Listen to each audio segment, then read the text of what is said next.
আসসালামু আলাইকুম রহমতুল্লাহি ওয়া বারাকাতুহু। ১৩ ব্যাটালিয়নের দেশপ্রেমিক সাহসী সৈনিক নায়েক আব্দুল বারী সরকার।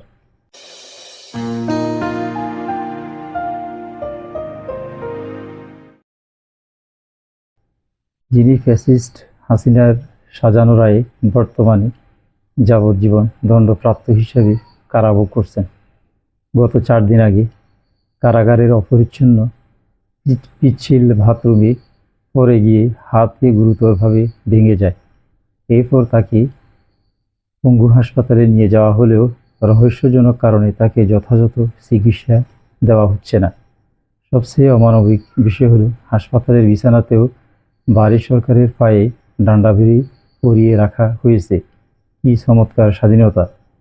সেনাবাহিনীর কাছে কোনো মানবিক আচরণ আর চাই না, কারণ সেনাবাহিনী এখনও অমানুষদের দ্বারাই পরিচালিত হচ্ছে।